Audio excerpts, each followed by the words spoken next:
Welcome to Minnesota Sports Talk. I'm Josh Coan. I'm Carter Burquest. Today we're going to talk about our Vikings, who last week their season came to a very, very disappointing finish, especially with the expectations that we had for this team going into this year.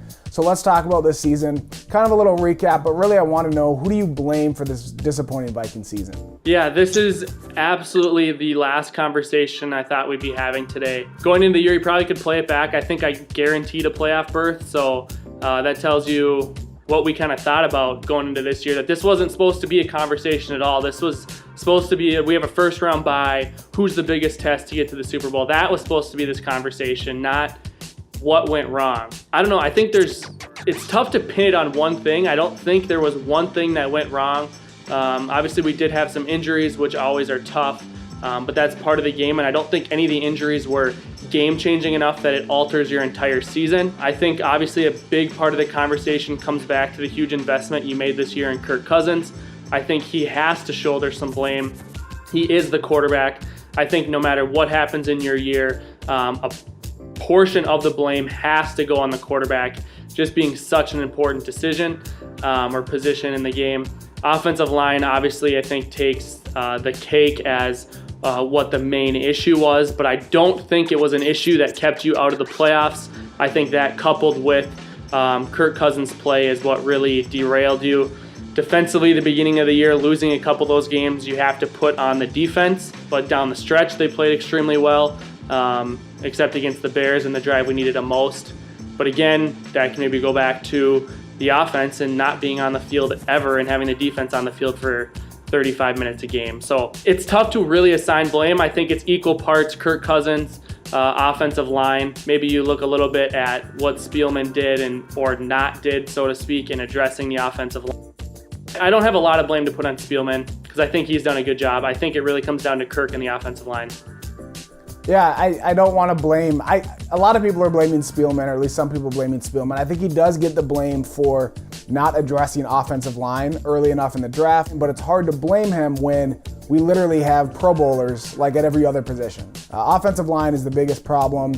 Kirk Cousins, we'll do a whole video talking about Kirk Cousins later, but just real quick, he is a different quarterback than Case Keenum. There's no question in my mind he's better than Case Keenum, but he does have more of that gunslinger, more of that flexibility, that more of the creating plays on the run that Kirk Cousins doesn't have. Kirk Cousins things kind of have to go right for him to play at his best. And his best is much higher than Case Keenum's, no question, but he doesn't do well when things aren't going well. And when he has a lot of pressure in his face, he's not, as Teddy would say, Gump, good under major pressure. That was Teddy's kind of thing. That's not Kirk Cousins. He's not great when pressure's in his face, and then when he gets hit so much, you see him get a little bit skittish, kind of seeing ghosts, where he's afraid that he's gonna get hit and he throws the ball before he needs to. With that, I guess it all comes down to the same kind of thing, getting the ball out quickly, and Pat Shurmur, losing Pat Shurmur. That wasn't our fault. He was such a good coordinator last year that he became a head coach. I just think he did such a great job of masking the deficiencies of the offensive line. I think he had the right plays, called the right plays to get the ball out quickly, and to really do different things to slow down the pass rush. That's why he's a head coach now. And it's really not our fault, so I'm interested to see what Stefanski can do with an offseason. If we bring him back, we can maybe do a video talking about that as well. But, the problem comes down to quarterback, offensive line, offensive coordinator. But I think ultimately, I want to put a lot of the blame on the offensive coordinator, because I think you can hide those deficiencies with better plays and better play calling. Yeah, I agree. I think that's a really good point from an offensive coordinator standpoint. Of some of the deficiencies we had weren't helped out by the play calling, by the play design. It just seemed very not conducive to what our team did well. Going back to the defense, I don't think they played great in their biggest moments, but I also think they played well enough that you should be in the playoffs. I mean, a top 5 defense, you should be in the playoffs. They pulled their weight. It all shifts to the offense, and the offensive coordinator has a huge part to play in that. So I do think that, and we can talk more about Kirk Cousins and the money, and I have a lot of thoughts there, but I think between those three things that we mentioned, that's where the blame goes. I never really thought an offensive coordinator made that big of a difference, but I really do think that's the biggest difference between last year and this year, Clearly, I think that made a huge difference. Real quick, there are people calling for Zimmer's head. I think they're crazy. What do you think, just real quick, how much of the blame does Zimmer get for this season? Not much. I mean, I think you could maybe give him a little bit of blame for the offensive coordinator hire.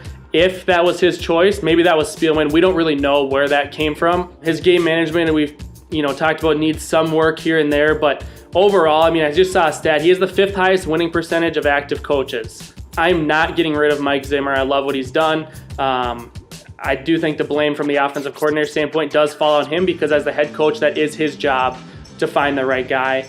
But beyond that, absolutely not. Zimmer needs to stay the coach of this team. I think he's the right guy for the job.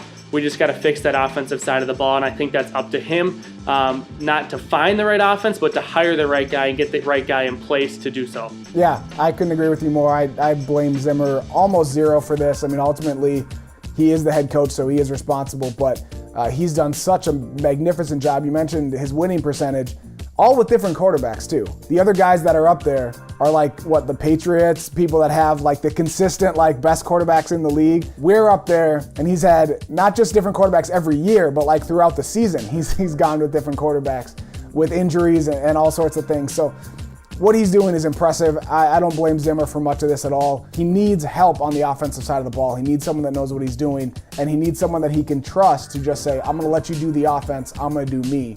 All right, let us know what you guys think. Who do you blame for the Vikings' disappointing season? Thanks for watching. We'll see you next time. See ya.